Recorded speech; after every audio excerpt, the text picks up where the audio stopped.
Meus amados irmãos, a paz do Senhor Jesus, sejam bem-vindos ao nosso canal. Este canal tem por objetivo fazer comentários da nossa lição da Escola Bíblica. Neste trimestre estamos estudando os livros históricos. Se você tem curiosidade acerca dos livros da Bíblia, visite o nosso canal e acompanhe o comentário de cada um dos livros. A nossa lição de hoje é a lição de número 12.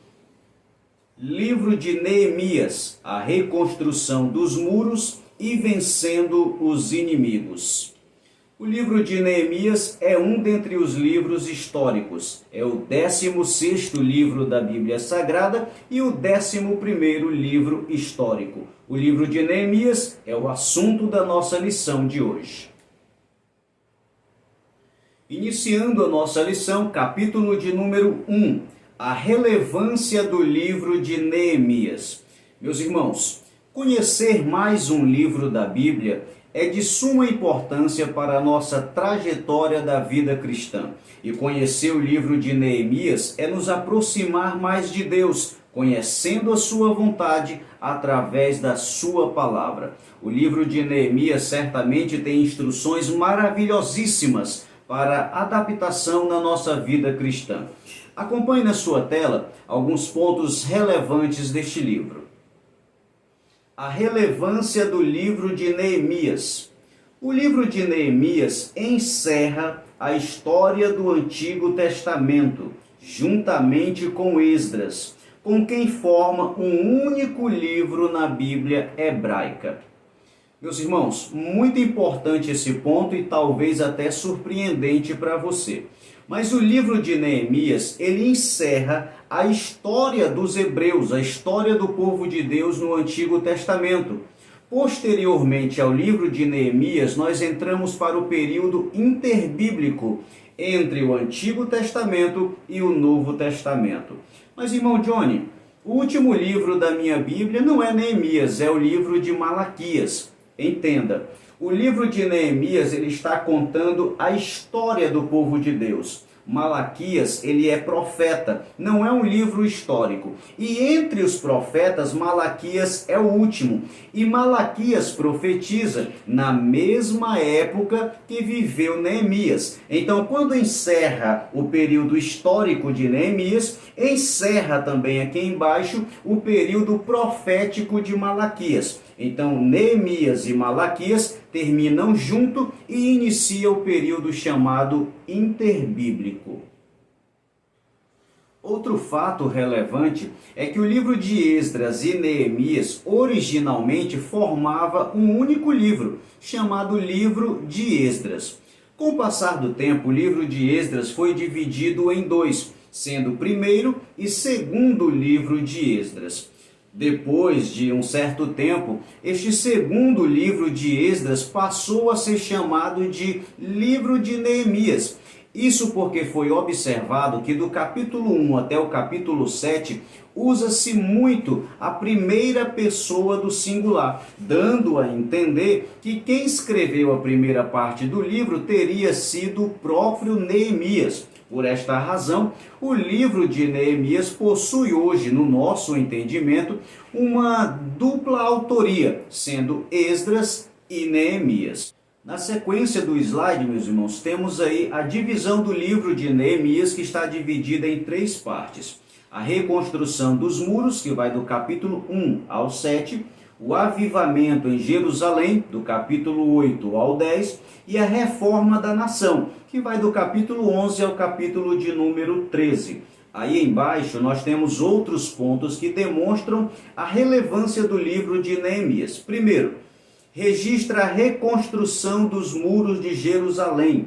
Segundo, registra o terceiro retorno dos exilados. O primeiro e o segundo retorno está registrado no livro de Esdras. Terceiro, fornece o contexto histórico do profeta Malaquias. Como eu havia dito, Malaquias profetizou no mesmo período histórico do livro de Neemias. E por último, é considerado o livro modelo para liderança e gestão pública. Meus irmãos, é interessante parar para pensar que um livro da Bíblia, escrito há tantos anos atrás, continua sendo atual para ensinar acerca de liderança e também ensinar os nossos governantes como sabiamente poderiam liderar até mesmo no dia de hoje. A Bíblia Sagrada continua atual porque é poderosa e inspirada por Deus. Meus irmãos, ainda no capítulo 1, no tópico 1.1, quem foi Neemias? Meus irmãos, o significado do seu nome é Deus conforta ou Deus consola. Porém, conhecer o seu nome não significa conhecer a pessoa, mas a Bíblia vai além, nos informando também o nome do seu pai, que se chamava Acalias, e o nome do seu irmão, que se chamava Hanani. Meus irmãos, a Bíblia não cita para nós o nome de esposa nem de filhos de Neemias, o que sugere para nós que talvez Neemias fosse um eunuco, considerando que antigas civilizações como a Síria, Babilônia e também os medo-persas, eles costumavam castrar os seus servos para que impedisse qualquer tipo de relacionamento entre os serviçais, como também com as mulheres que pertenciam exclusivamente ao rei. Vamos a outros fatos que também nos mostram outros conhecimentos acerca deste homem de Deus. Quem foi Neemias? Primeiro ponto importante aí para conhecê-lo, era um homem de oração. Um dos exemplos mais notáveis do Antigo Testamento de líder que ora e jejua. Umas 11 vezes é citado orando ou intercedendo. É notável sua empatia pelos repatriados, pessoas que talvez ele nem conhecesse, e também pela cidade de Jerusalém, cidade que talvez ele nunca tenha pisado, a não ser quando ele era muito criança e posteriormente tenha sido mandado para a Babilônia. Segundo, copeiro do rei. Esse cargo, meus irmãos, era um cargo muito importante. Muito provavelmente o fato de Esté, uma judia, ter sido a rainha do império antes de Neemias, facilitou o acesso de um judeu a um cargo tão importante como esse, o cargo de copeiro. O cargo de copeiro é responsável pela comida e também pela segurança alimentar do rei, uma vez que era muito comum tentativas de homicídio a reis de forma por envenenamento, envenenavam a comida. Por isso o copeiro precisava ser de extrema confiança, além de que ele também provava tanto a bebida como a comida do rei na presença do rei, antes do rei se alimentar, para saber se a comida tinha veneno ou não. Outras características específicas do cargo era a confiança e proximidade ao rei, que dava essa função de copeiro, o que fazia com que Neemias tivesse muita influência no meio em que ele vivia.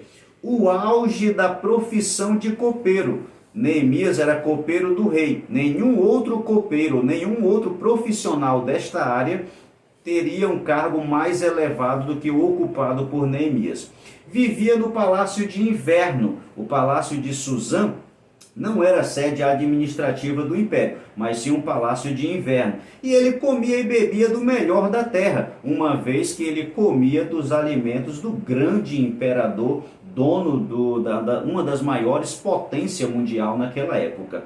E por último, ele era também governador de Jerusalém. Serviu como governador por 12 anos. Depois de um breve retorno à Pérsia, exerceu um segundo mandato de governador de Judá, conforme as referências que estão aí postas. Meus irmãos, Neemias também era conhecido como construtor. Quando se pergunta qual personagem da Bíblia era um construtor, a resposta também era o nosso irmão Neemias. O livro de Neemias inicia chegando ao conhecimento dele a situação que se encontrava tanto os judeus como a cidade de Jerusalém. Ele chegou a conhecer esta situação através do seu irmão, que havia acabado de chegar de viagem. Acompanhe na sua tela. E perguntei-lhe pelos judeus e acerca de Jerusalém. A resposta de seu irmão, Hanani, foi a seguinte: que havia entre os judeus e na cidade de Jerusalém grande miséria e desprezo, o que sugere uma crise social. O muro estava fendido, que era uma crise de segurança. As portas do muro estavam queimadas, que era uma crise jurídica, uma vez que os julgamentos e todo o serviço jurídico era feito nas portas da cidade. E também a negligência à lei de Moisés, o que sugeria uma crise espiritual. Essa última ponto do crise espiritual foi um acréscimo nosso, uma vez que o livro por inteiro também nos traz essa afirmação de que havia ali também uma crise espiritual. Meus irmãos, quando Neemias fica sabendo desta crise em que se encontrava tanto as pessoas como também a cidade em Jerusalém, ele fica terrivelmente triste.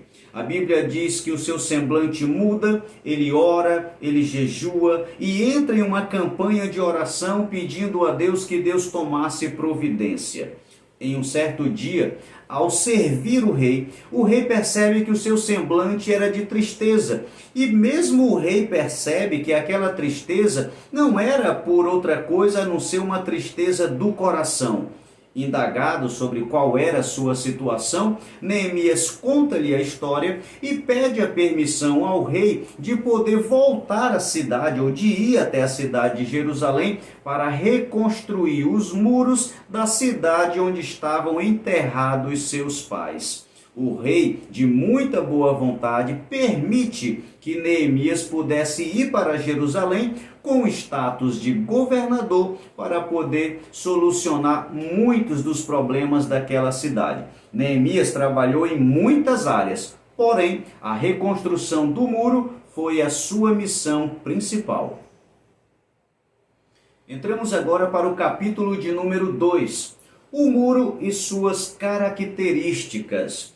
Meus irmãos, o muro, assim como o templo de Jerusalém, haviam sido derrubados por Nabucodonosor. 70 anos depois, Zorobabel constrói o templo e 70 anos depois é que Neemias vai para a construção dos muros. Ou seja, entre a derrubada dos muros e a reconstrução feita por Neemias, nós temos aí 140 anos que a cidade de Jerusalém estava sem os seus muros. Meus irmãos, o muro era muito importante para as civilizações naquela época, como até o dia de hoje. Mas naquela época havia um status de proteção muito grande. No caso dos judeus, era proteção contra guerras, para poder proteger tanto o templo como também a segurança da vida das pessoas.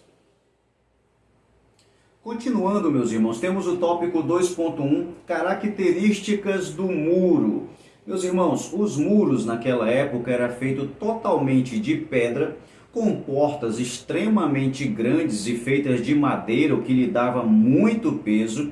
E as dimensões também dos muros eram terrivelmente grandes, tanto de altura como de largura, uma vez que até pessoas andavam por cima, transitavam ali por cima do muro. Em certas distâncias também haviam torres de vigias, onde sentinelas ficavam ali fazendo guarda para poder avistar possíveis inimigos a longa distância. Temos outras características que eu gostaria de dividir com você. Jerusalém do Velho Testamento. Meus irmãos, nós temos aí essa imagem, nós temos um tracejado aí na cor marrom, que era a muralha de Salomão, foi construída aí por Salomão, e mais embaixo nós temos de vermelho a cidade de Davi. Porém, o que nos interessa aí são esse tracejado na cor verde, que representa para nós aí as muralhas de Neemias, a que foi reconstruída pelo nosso irmão Neemias. O texto ao lado nos traz algumas informações. Os muros de Jerusalém representavam o poder, a proteção e a beleza da cidade. As muralhas foram construídas pelos jebuseus. Os jebuseus foram os primeiros donos de Jerusalém, que foi uma cidade tomada pelo rei Davi.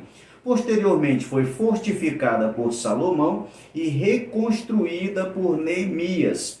Meus irmãos, dentro do período da história dos judeus, Certamente que os reis fizeram algum trabalho no muro e outros quebraram, outros reconstruíram, mas esses são os fatos mais relevantes para a nossa lição.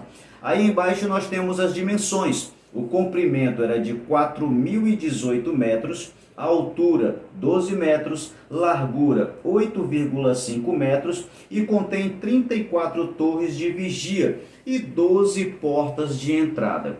Meus irmãos, estas dimensões não são exatamente do muro que foi feito por Neemias, uma vez que a Bíblia não nos dá essa referência. Porém, essa é referência de um momento histórico dos mesmos muros de Jerusalém. Por isso que eu trouxe apenas para os irmãos terem uma noção mais ou menos aí das dimensões deste extraordinário muro. Há também uma profecia bíblica dita por Zacarias em uma de suas visões que mostrava um futuro de Jerusalém com relação aos seus muros. Acompanhe na sua tela. Zacarias, capítulo 2, verso 4 e 5. Jerusalém será habitada como as aldeias sem muro, por causa da multidão nela, dos homens e dos animais. E eu, diz o Senhor, serei para ela um muro de fogo em redor. Meus irmãos, a mensagem de Deus para Jerusalém não esqueceu nem mesmo dos seus muros. Continuando, meus irmãos, nós temos o tópico 2.2, as 12 portas de Jerusalém. Quando Neemias chegou na cidade, ele descansou por 3 dias. E depois foi fazer uma vistoria para ver qual era a real situação do muro da cidade. Ele chegou à conclusão de que os muros estavam fendidos e os portões estavam totalmente queimados pelo fogo. Porém, a sua vistoria nos traz informações acerca das portas de Jerusalém. Verifique na sua tela. Essa imagem aí, meus irmãos, as 12 portas de Jerusalém foram as 12 portas que na história de todo o povo chegou a ter 12 portas. Iniciando aí pela porta do gado, que tem o simbolismo de consagração, e a última nós temos ali a porta de Efraim, que tem o simbolismo de porção dobrada. Não vamos ler toda no intuito de ganhar tempo. Nessa próxima imagem, nós temos agora as portas que eram realmente da época de Neemias, que eram as mesmas portas, porém eram apenas 10. Nós temos aí também na imagem os pontos onde cada uma das portas estavam localizadas. É uma ajuda aí do presbítero Heber Ventura, que postou em 2012. A nossa lição também traz uma comparação entre os muros e também as portas da cidade de Jerusalém terrena com a Nova Jerusalém. À nossa esquerda e de verde tem um texto bíblico de Apocalipse 21 que diz: "E tinha um grande e alto muro com 12 portas, e o muro da cidade tinha 12 fundamentos." Temos aí uma bonita imagem que mostra para nós aquilo que os homens imaginam, como será a cidade de Jerusalém. O texto ao lado descreve aí para nós a Nova Jerusalém com relação ao muro e às portas. 12 portas de pérola, sobre elas os nomes das 12 tribos de Israel. Havia também 12 fundamentos adornados com pedras preciosas, falando agora do muro. Neles os nomes dos 12 apóstolos. Esses 12 fundamentos, meus irmãos, é os muros, e as 12 portas é o mesmo número de portas da Jerusalém terrena. Lá embaixo, a cidade é quadrada, com 3 portas para cada lado, e seu comprimento é de 2.260 quilômetros, isso aí já está em metro. Sua largura e altura eram iguais. Meus irmãos, talvez nunca tenhamos a oportunidade de conhecer a Jerusalém na terra, mas certamente todos nós, perseverando até o fim, conheceremos a Jerusalém celestial que está preparada para todos nós. Iniciamos agora o capítulo de número 3, os inimigos da construção do muro. Quem são esses inimigos? A Bíblia já nos mostra no tópico 3.1, Sambalate, Tobias e Gesem. Meus irmãos, a Bíblia nos informa que quando Neemias chega na cidade e sua intenção era ajudar os judeus, já causou uma insatisfação nos moradores ao redor, incluindo esses inimigos. Porém, depois que Neemias fez a sua vistoria, separou as pessoas que iriam trabalhar em duas frentes de trabalho. Uma iria estar tirando os escombros, os entulhos que haviam no muro, e outros estariam reconstruindo o muro. Quando Sanbalate ficou sabendo que a intenção de Neemias era reconstruir o muro, começou uma onda de zombaria e de desprezo, desqualificando tanto Neemias como os judeus a sua capacidade de reconstruir o muro. Ele desqualificava essa capacidade dos judeus. Porém, a Bíblia Sagrada diz que Neemias falava para todo o povo que o Senhor, Deus dos céus, nos fará prosperar. Tobias, um dos outros inimigos, chegou a dizer que o muro estava sendo tão mal construído que ele disse que se uma raposa andasse por cima do muro, certamente o muro havia de cair.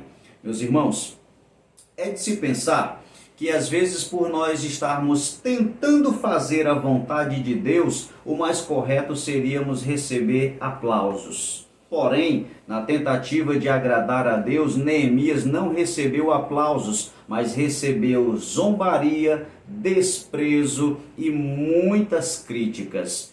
Deixa isso como exemplo para nós, que ser cristão em certas fases da vida não é tão fácil. Fazer a vontade de Deus não é fácil e não significa também que seremos aplaudidos por isso. Porém, meus irmãos, vale a pena todo o esforço de carregar a cruz. Continuemos firmes, independente de zombarias ou desprezo, devemos continuar a caminhada até o nosso Senhor Jesus voltar.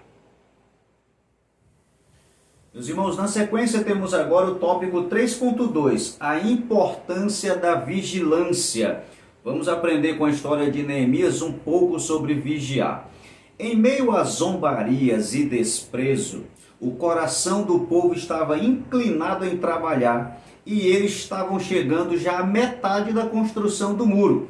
Os inimigos, quando ficaram sabendo disso, formaram uma coalizão entre as cidades ali próximas, que era formado por Samaria, os amonitas, os árabes e Asdote, que era a terra dos filisteus. Formaram uma coalizão para poder combater contra Neemias. Eles não podiam, meus irmãos, declarar guerra aberta. Eles não podiam entrar em Jerusalém e fazer guerra. Por quê? Porque o rei estava do lado de Neemias. A construção do muro estava autorizada pelo rei.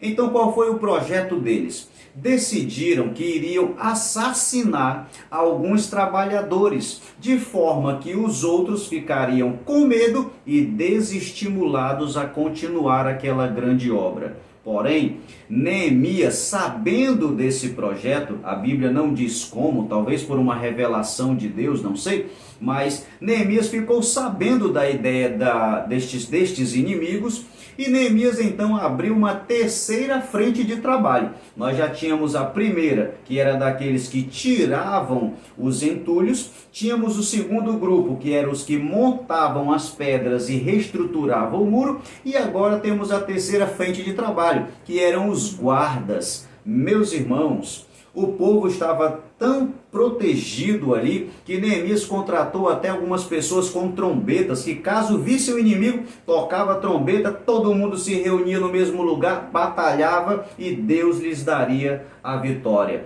A Bíblia diz que os homens, enquanto trabalhavam, com uma mão estavam ali com a colher de pedreiro, por exemplo, e na outra mão estava carregando a espada. O que é isso? Vigilância. Meus irmãos, a vigilância é tão importante que Jesus, ensinando, ele disse: vigiai e orai. Ele colocou a vigilância em primeiro lugar. Jesus não fez distinção entre posições de cristão, você sendo pastor ou você sendo um simples irmão. Jesus diz que nós precisamos vigiar. Meus irmãos, devemos nos separar do pecado, nos afastar de pessoas que nos trazem a possibilidade da queda. Não flertem com o pecado. Não namorem a possibilidade de cair. A carne é fraca, precisamos vigiar. Cuidado, você que está em pé, para que não caia.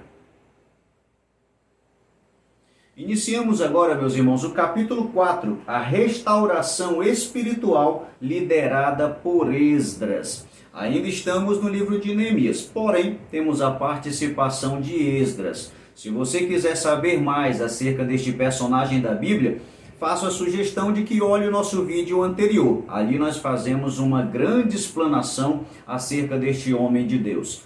Voltando para o livro de Neemias, meus irmãos, o povo estava sendo trabalhado pouco a pouco a sua vida física, porém a sua vida espiritual também precisava ser renovada. É aí que entra o sacerdote Esdras. Ocorre a passagem da Bíblia que eu costumo visualizar como o primeiro grande congresso de Jerusalém. Segundo Champlin, estava ali aproximadamente 30 mil judeus reunidos no mesmo lugar, nas portas das águas, na praça de frente à porta das águas. Um púlpito de madeira para um pregador chegar e pregar. Parece muito com os grandes congressos que temos no dia de hoje. Por essa razão, fiz até um folder para mostrar para os irmãos. Olha aí na sua tela. Primeiro Congresso de Jerusalém. Nós temos aí a data do congresso, 1º de julho, que a Bíblia diz que é no mês 7. O local, Praça da Porta das Águas.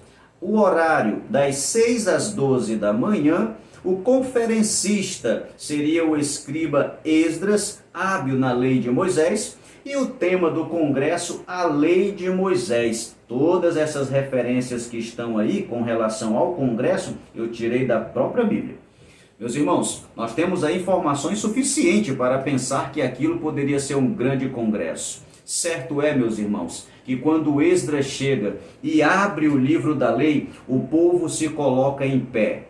E Esdras começa a leitura às 6 da manhã, ou quando surgem os primeiros raios de sol, e só para de ler ao meio-dia. Quando ele finaliza aquela grande leitura, ele louva a Deus por aquele momento, e o povo de Israel levanta a mão para cima, inclina o seu corpo, coloca o seu rosto na terra e adora o Senhor. Os sacerdotes e os levitas saem no meio do povo, lendo a lei e explicando o seu significado. O povo é tomado por uma tristeza gigantesca quando são confrontados com a palavra de Deus e começam a chorar. E começam a lamentar, e começam a sentir a dor do pecado que eles haviam feito contra Deus. E Esdras esforçava o povo juntamente com os levitas, dizendo: não chorem, parem de chorar, porque hoje é o dia de vitória, a alegria do Senhor é a nossa força. Mas o povo estava confrontado pela palavra de Deus, o que trouxe um grande avivamento. Meus irmãos, o que a Bíblia nos ensina nesse texto é o seguinte: quando a palavra de Deus cresce, o povo de Deus também cresce na sua espiritualidade. Quando a palavra de Deus cresce, o pecado diminui. Quando a palavra de Deus cresce, o povo de Deus cresce. Quando a pregação cresce, quando o ensino cresce, quando a doutrina cresce, a igreja prospera, a igreja vence. O homem se sente confrontado com a palavra e muda de atitude. Meus irmãos, a palavra de Deus precisa crescer dentro da nossa escola bíblica dominical e dentro das nossas igrejas. Se queremos avivamento de verdade, é preciso que a palavra de Deus cresça em nossos corações. Continuando, meus irmãos, ainda no capítulo 4, temos o tópico 4.1, que fala a respeito de arrependimento. Meus irmãos, arrependimento é mudança de vida, é mudança de comportamento, de atitude. E nós vemos no texto bíblico que houve uma mudança satisfatória no meio do povo de Israel. Após aquela ministração de Esdras que trouxe aquele grande avivamento, houve uma mudança de postura. A Bíblia Sagrada diz que uma das primeiras coisas que os judeus fizeram foi voltar a praticar as festas que eram ordenanças para o povo judeu. Naquele mês, o mês 7, deveria ser feita a festa dos tabernáculos. E eles voltaram a fazer. Sabe qual foi a última vez que eles tinham feito essa festa? Na época de Josué. Nem havia rei em Israel ainda. Olha só, começaram a voltar às práticas sagradas. Por quê? Por causa do avivamento que foi trago pela palavra. Segunda atitude que demonstram que eles mudaram. A Bíblia diz que eles se afastaram dos estrangeiros, que lhes fazia pecar. O que é isso, meu irmão? Se apartar é consagração, é santidade. Terceiro ponto que a Bíblia nos mostra que eles tiveram uma mudança de atitude. A Bíblia diz que eles estavam se dedicando à palavra. 3 horas de leitura de palavra e 3 horas de adoração. 6 horas, meu irmão. Um culto de 6 horas estava sendo celebrado pelos judeus. Sabe o que é isso, meus irmãos? É avivamento que só quem traz é a palavra de Deus. O verdadeiro avivamento nos leva a uma vida santa. O verdadeiro avivamento nos leva a buscarmos a doutrina de Deus e as práticas espirituais. O verdadeiro avivamento nos leva à oração, nos leva à palavra, nos leva ao jejum, à santidade. O verdadeiro avivamento nos leva a amar o próximo e a Deus acima de todas as coisas. Meus irmãos, avivamento de verdade não é fogo de palha. Avivamento de verdade é mudança e transformação de vida. Chegamos agora ao último capítulo da lição, capítulo 4. A vitória provém do Senhor. Meus irmãos, voltamos agora o raciocínio para os muros de Jerusalém novamente. Queridos, o muro estava finalizado, porém ainda não havia portas na muralha. Nesta ocasião, Sanbalate manda um aviso para Neemias, convidando ele para uma reunião fora dos muros da cidade. Neemias dá a resposta no seguinte: estamos fazendo uma grande obra e não podemos parar. Neemias não tinha tempo para essa reunião. Então Sanbalate mandou um segundo convite, um terceiro e um quarto, e a resposta de Neemias era sempre a mesma: estamos fazendo uma grande obra e não podemos parar. Na quinta vez, agora Sanbalate manda uma carta aberta que é entregue a Neemias. Quando Neemias pega a carta, na carta está escrito que o propósito de Neemias era, quando terminar as muralhas, autodeclarar-se rei na cidade de Jerusalém. E que inclusive ele estaria pagando profetas para poder profetizar que ele era o futuro rei de Jerusalém. Meus irmãos, Neemias sabia que aquilo era falso, mandou devolver a carta com a seguinte resposta: uma ideia como essa só pode ter saída do teu coração e não do meu. Meus irmãos, nada parava aquela obra e nada detinha o nosso irmão Neemias. Se os inimigos externos não estavam funcionando, agora tentaram com inimigos internos. Sanbalate e Tobias subornaram um homem chamado Semaías para que ele pudesse trazer uma revelação para Neemias. Semaías vai até Neemias e, conversando com ele, diz que foi revelado a ele que Neemias seria morto naquela noite, porque inimigos entrariam na cidade exclusivamente para matá-lo. E que ele, Neemias, deveria ir para o templo, entrar dentro do templo e ficar no templo escondido para não ser assassinado. Porém, meus irmãos, Neemias percebeu que aquilo não vinha de Deus, porque ele pensou: quem sou eu para entrar no santuário de Deus e permanecer vivo? Ele não era sacerdote, ele não podia entrar no santuário. Então, meus irmãos, qual era a ideia de Sanbalate? Ele entra no templo e Deus mata, ou então ele entra no templo desagradando a Deus e desobedecendo a lei de Moisés, e ele seria infamado no meio do povo de Israel. Porém, meus irmãos, nada disso deu certo.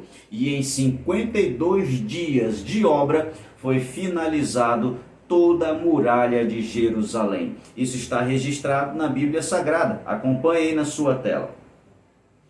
Neemias, capítulo 6, versículo 15, versículo 16. E acabou-se, pois, o muro ao 25 de Elul, em 52 dias. E sucedeu que, ouvindo todos os nossos inimigos, temeram todos os gentios que haviam em roda de nós, e abateram-se muito em seus próprios olhos, porque reconheceram que o nosso Deus fizera esta grande obra.